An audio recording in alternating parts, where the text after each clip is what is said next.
아프리카 한 오지에 황정한 시골길을 덜커덩 세 사람이 마차를 타고 여행을 하고 있었습니다.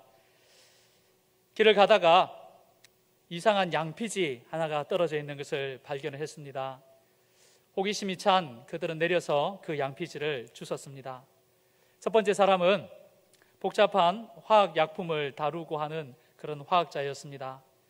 그는 양피지의 앞뒤를 살펴보면서 이 양피지의 정교한 솜씨 누가 했을까 감탄했습니다. 두 번째 사람은 예술가였습니다. 양피지를 넘겨받고는 그 양피지의 그런 심미적인 색채, 명암, 어떻게 이런 것들이 이렇게 조화롭게 잘 나타날 수 있을까, 거기에 탄성을 연발했습니다. 그리고 옆에 있던 세 번째 사람이 그 양피지를 전달을 받았습니다. 이 사람은 고고학자였습니다. 그리고는 양피지에 있는 그 그림들을 쭉 살펴보는 가운데 이것은 그냥 그림이 아니라 언어다라는 것을 알게 되었고, 거기에 있는 그림들을 조합을 맞춰서 떠듬떠듬 그게 내용을 말했습니다. 내용은 이렇습니다. 여기 이 땅을 침범하는 침입자에게는 죽음의 형벌을 가하겠다. 아주 무서운 경고였습니다. 그래서 옆에 있던 두 사람에게 이 말을 전했습니다. 그런데 이 두 사람은 들은 척 만 척, 아이 그거 아니야 여기에 있는 이 색채를 봐, 이 조화를 봐, 또 이 기술을 봐. 그리고는 점점점 그 길을 깊숙이 들어갔고요. 이 내용을 알았던 고고학자는 그 자리에서 주랭랑쳐서 돌아왔다고 합니다. 결국에 어떻게 되었나 하면 그 화학자와 또 예술가는 멈추지 않고 길을 계속가는 바람에 죽고 말았습니다. 참 신기하고 한 번도 보지 못한 그런 것을 발견을 하면 참 대단하고 또 감탄을 하고 놀라워하는 것은 당연합니다.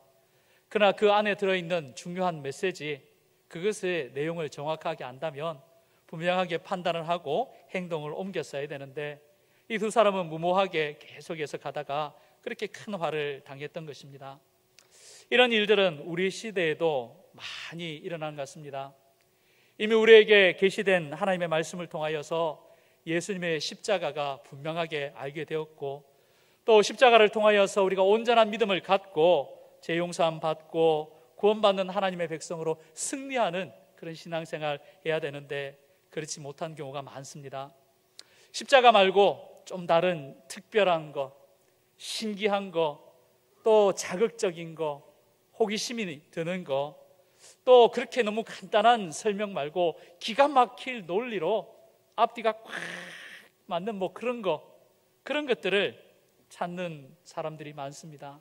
참으로 어리석은 사람이 아닐 수가 없습니다.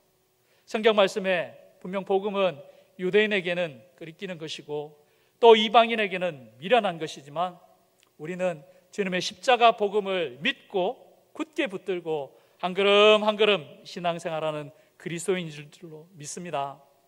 믿음 없는 사람이 아니라 예수님 믿고 예수님이 종이 되어 예수님을 따라가는 그리스도인이 바로 우리입니다. 그런 의미에서 한번 좌우에 한번 인사하시겠습니다. 저는 그리스도인입니다.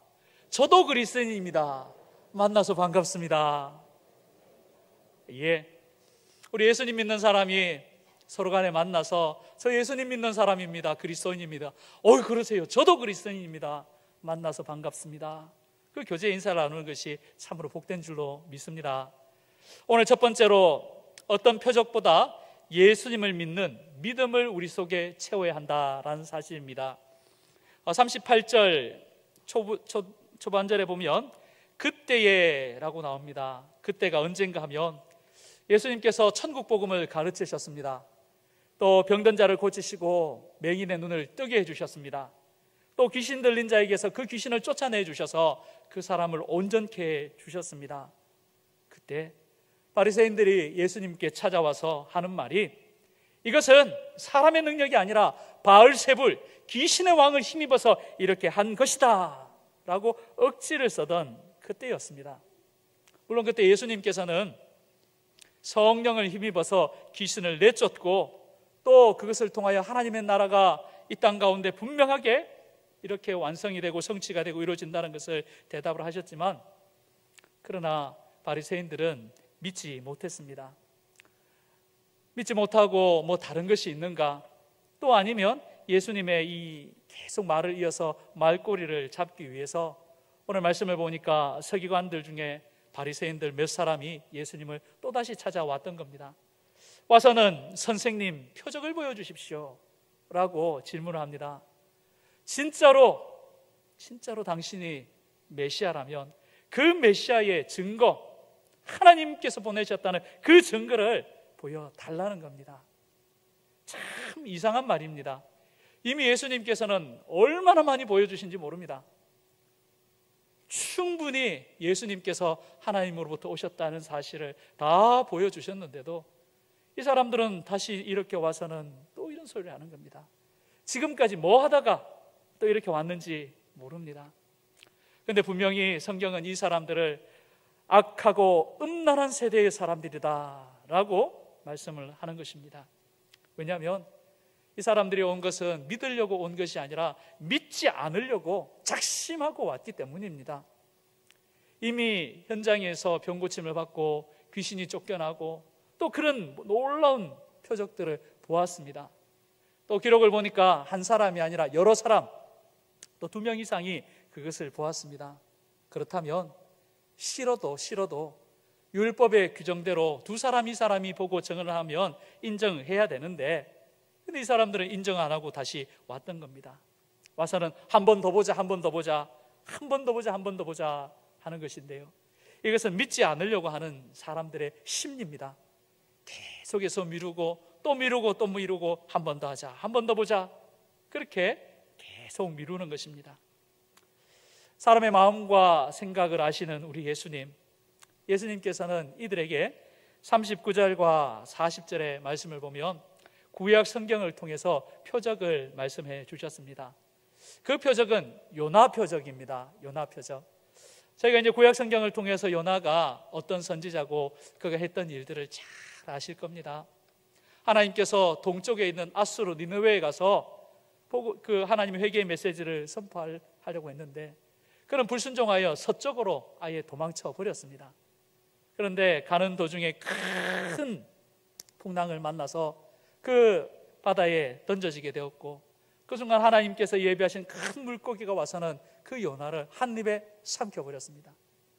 물고기 뱃속에서 그는 죽은 자가 되었습니다. 밤낮 사흘 동안 그 큰 물고기에서 죽은 자가 되었습니다.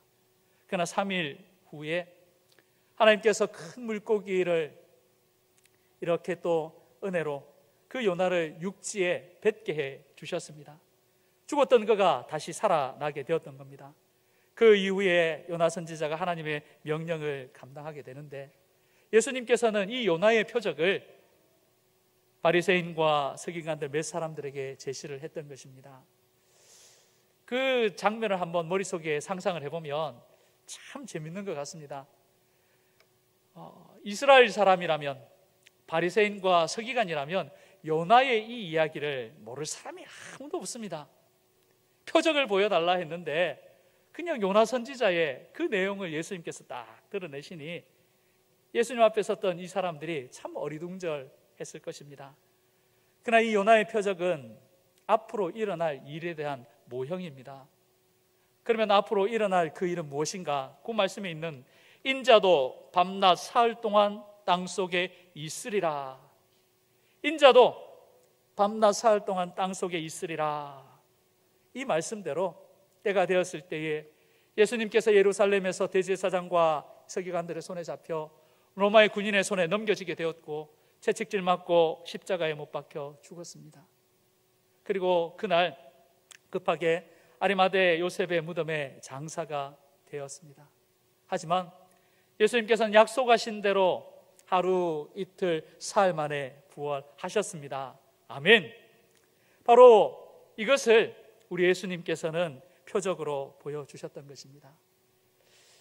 모형인 요나의 그런 표적이 아니라 진짜 표적, 성취되는 실체, 예수님의 십자가와 부활을 증거하신 것입니다.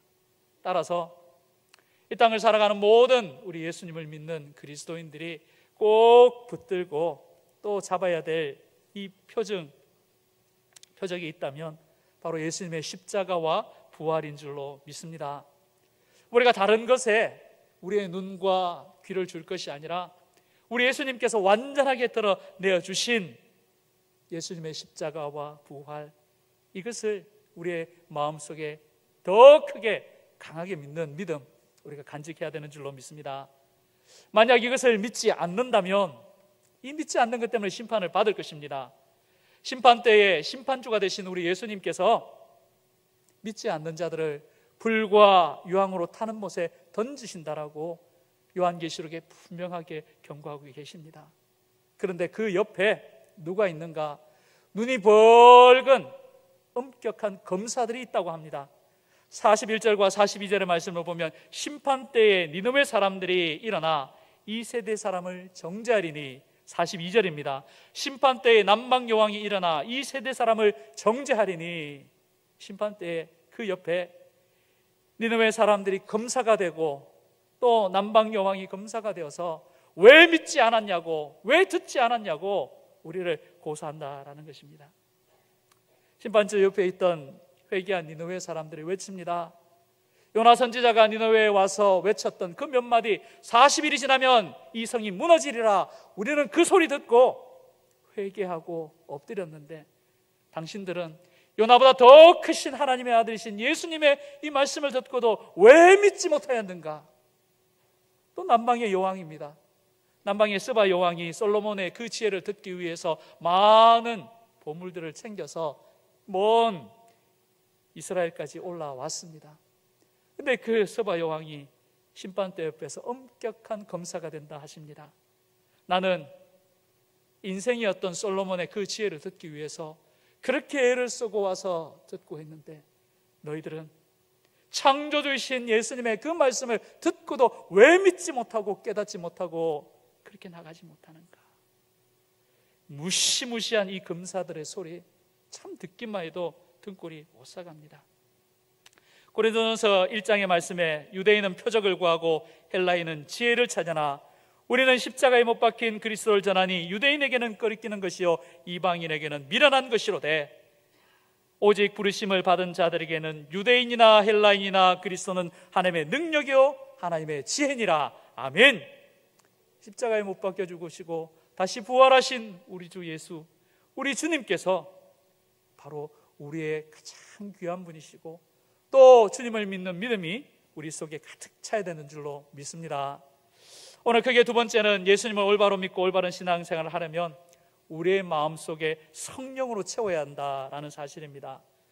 43절에서 45절의 말씀을 보면 이 말씀은 육의 말씀이 아니라 눈에 보이지 않는 영적인 말씀이다라고 할 수가 있습니다. 더러운 귀신이 한 사람에게서 어떤 이유인지 모르겠지만 쑥 나왔습니다. 나와서는 이제 새롭게 귀신이 거할 처소를 찾기 위해서 이리저리 다녀보았습니다. 건조한 곳을 다녔는데 아무리 봐도 자기가 새롭게 거할 귀신의 거주처는 발견하지 못했습니다. 그래 하는 수 없이 에이 다시 내가 옛날에 있었던 그 사람한테 가보자 해서 와봤더니만 그 사람의 마음이 귀신이 다시 거할 수 있도록 잘 준비가 되어 있는 겁니다. 텅 비어있고 깨끗하게 청소가 되어 있고 수리가 되어 있어서 지내기가 더 좋아진 겁니다. 그리고는 자기 혼자만 있을 것이 아니라 더 악한 귀신 7을 데려와서는 그 사람 안에 쑥 들어가 버렸습니다. 그러니 그 사람의 형편이 더 엉망진창이 되고 나빠지게 되었다라는 말씀이 크게 있습니다. 창세기 말씀을 보면 하나님께서 우리 사람을 창조하실 때 하나님께서는 사람과 교제하기를 원하셨습니다. 그래서 하나님의 형상대로 만드셨고 또 하나님의 생기를 불어넣어 주셔서 우리 사람을 만드셨습니다. 그래서 늘 하나님과 교제하고 하나님과 함께하게 되었는데 그런데 범죄한 이후에 사람의 마음속에 죄가 들어왔습니다. 죄는 마귀의 조종을 받습니다. 조종자 마귀의 사슬에 매여서 정말로 어려운 그런 죄에 묶이는 삶을 살게 됩니다.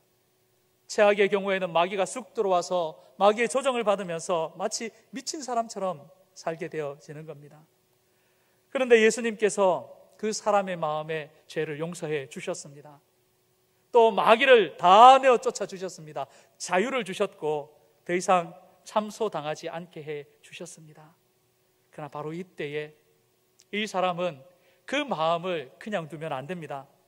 빈 마음으로 그냥 텅 비게 두게 된다면 쫓겨났던 그 마귀가, 씻어버렸던 그 죄가 다시 그 마음속에 찾아옵니다. 악한 마귀가 우는 사자와 같이 삼킬 자를 찾으면서요, 그런 마음들을 가지고 있는 사람들을 찾는 겁니다. 그래서 우리는 우리의 마음에 하나님의 영, 예수 그리스도의 영, 성령으로 충만하게 채워야 되는 줄로 믿습니다. 이 마음을 채우지 못한 대표적인 사람 한 사람을 뽑으라 하면 가롯 유다입니다. 요한복음 13장 말씀에 마귀가 벌써 시몬의 아들 가롯 유다의 마음에 예수를 팔려는 생각을 넣었더라. 가롯 유다는 그의 마음을 마귀에게 주어버렸습니다. 그랬더니 마귀가 그의 마음속 전체를 그냥 점령해 버렸습니다. 그리고는 가롯 유다는 대제사장에게 가서 돈을 받고 예수님을 팔았습니다. 거기에서 끝난 것이 아니라 이 마귀는 그 가롯 유다를 회개할 그런 기회조차도 주지 않고 목매어 자살하게 합니다. 그랬더니 곤두박질하여 배가 터지고 창자가 땅에 다 쏟아지는 비참한 최후를 맞이한 사람이 가롯 유다입니다. 그러나 반대로 그 마음속에 하나님의 영, 성령으로 채운 사람들은 완전히 반대의 삶, 하나님께 붙들려 산 삶을 산 줄로 믿습니다. 오순절 마가 다락방에 있었던 120명의 제자들, 믿음과 성령이 충만한 7 집사님, 그 중에서 더 돋보이는 성령 충만한 스데반 집사님, 착한 사람이요 성령과 믿음이 충만한 바나바, 성령의 사람 바울, 수많은 제자들, 그 마음속을 성령으로 충만케 하여서 주님의 손에 붙들려 위대하게 쓰임받은 줄로 믿습니다. 우리 또한 우리의 마음을 빈 마음이 아니라 주님의 성령으로 채워야 되는 줄로 믿습니다. 이것은 선택이 아니라 우리가 반드시 하고 이루어야 될 하나님의 명령이요 그리스도인들의 의무인 줄로 믿습니다. 에베소서 5장 18절 말씀에 술 취하지 말라 이는 방탕한 것이니 오직 성령의 충만함을 받으라. 오직 성령의 충만함을 받으라 우리에게 명령해 주셨고, 또 우리는 우리의 이 마음에 세상의 그런 것들이 아니라, 악한 영들이 아니라 성령으로 채워야 되는 줄로 믿습니다. 그러면 어떻게 우리의 마음속에 성령으로 가득 찬 성령 충만한 상태가 되겠습니까? 성령이 넘치고 넘치고 또 넘치고, 성령이 채워지고 채워지고 또 채워지고, 성령 충만, 그 방법을 오늘 한번 정리를 해볼 텐데요, 시간이 많이 없기 때문에 이제 크게 2가지로 한번 정리를 해보겠습니다. 먼저는 기도입니다. 기도. 성령 충만한 방법 중 가장 중요하고 먼저 될 방법, 기도입니다. 그런데 단순한 기도가 아니고 죄를 용서함 받는 회개의 기도입니다. 사도행전 2장 말씀에 베드로가 이르되 너희가 회개하여 각각 예수 그리스도의 이름으로 세례를 받고 제사함을 받으라. 그리하면 성령의 선물을 받으리니. 아멘. 마음에 죄가 도사리고 있으면 그 죄 때문에 성령 충만할 수가 없습니다. 그래서 성령 충만하기 위해서는 주님 아버지 앞에 진실한 마음으로 회개하는 그 회개의 기도가 필요한 것입니다. 다음으로는 성령 충만을 간구하는 기도가 있어야 합니다. 요한복음 7장 말씀에 예수께서 서서 외쳐 이르시되 누구든지 목마르거든 내게로 와서 마시라. 나를 믿는 자는 성경의 이름과 같이 그 배에서 생수의 강이 흘러 나오리라 하시니, 이는 그를 믿는 자들이 받을 성령을 가리켜 말씀하신 것이라. 아멘. 우리 속에 생수의 강, 성령이 끊임없이 채워지고 또 채워지기 위해서 간구해야 되는 것입니다. 목마른 사람이 이 목마름을, 갈증을 해결하기 위해서 물을 찾습니다. 성령 충만을 원하는 믿음의 성도가 주여 성령 충만 주옵소서, 내 속에서 절대로 끊이지 않는 이 생수가 계속해서 나오게 하여 주십시오, 간구할 때에 성령으로 충만케 해주시는 줄로 믿습니다. 크게 2번째로 주님의 말씀입니다. 말씀을 가까이 할 때, 또 말씀과 늘 동행할 때 그 사람은 반드시 성령 충만되는 것입니다. 시편 1편 1절에 복 있는 사람은, 성령 충만한 사람은 악인의 꾀를 따르지 아니하며 죄인의 길에 서지 아니하며 오만한 자의 자리에 앉지 아니하고 오직 여호와의 율법을 즐거워하여 그 율법을 주야로 묵상하는도다. 아멘. 성령 충만한 사람은 오직 여호와의 율법을 즐거워하고 그 율법을 주야로 묵상하기 때문에 그 마음속에 말씀이 가득 차고 그것을 통하여서 하나님의 영이 충만한 줄로 믿습니다. 또 있습니다. 디모데후서 3장 16절 말씀입니다. 모든 성경은 하나님의 감동으로 된 것으로 교훈과 책망과 바르게 함과 의로 교육하기에 유익하니 이는 하나님의 사람으로 온전하게 되며 모든 선한 일을 행할 능력을 갖추게 하려 함이라. 하나님께서 기뻐하시는 모든 선한 일을 행할 수 있는 사람, 그 사람은 성령 충만한 사람입니다. 또 이 사람은 앞에 있는 말씀처럼 하나님의 말씀을 통하여서 교훈받고 책망받고 바르게 함받고 나아가는 사람입니다. 이렇듯 성령 충만한 사람은 말씀을 통하여서 만들어진 사람입니다. 하나님의 말씀, 그 말씀이 속에 가득하기 때문에 세상의 다른 것에 견눈질하지 않고 오직 주님께서 기뻐하시는 일, 그 길을 향하여서 전력 투구를 하게 되는 것입니다. 따라서 성령 충만을 간구해야 한다면 우리는 반드시 개인적으로 하나님의 말씀을 사랑하셔야 합니다. 뿐만 아니라 함께 말씀 배우는 일에 성실하게 임하셔야 되는 것입니다. 오늘 이 부분을 한번 적용을 해보면, 올해도 평신도 양육훈련이 이제 주보에 이렇게 안내가 되었습니다. 평신도 양육훈련 그 신청서, 거기에 신청을 하시고 또 그것을 통하여 하나님의 말씀을 배우신다면 분명 그 마음속에 말씀이 가득 차고 그 말씀이 성령 충만할 수 있게끔 유지해주는 큰 에너지가 되고 능력이 될 것입니다. 말씀을 정리하겠습니다. 우리의 마음속에 있어야 하는 것은 예수님을 믿는 믿음이요 성령 충만입니다. 기도와 말씀과 기도로 이 믿음이 더 크고 강해지고 또 말씀과 기도로 항상 성령 충만하시는 우리 모든 성도님 되시기를 간절히 기도하겠습니다.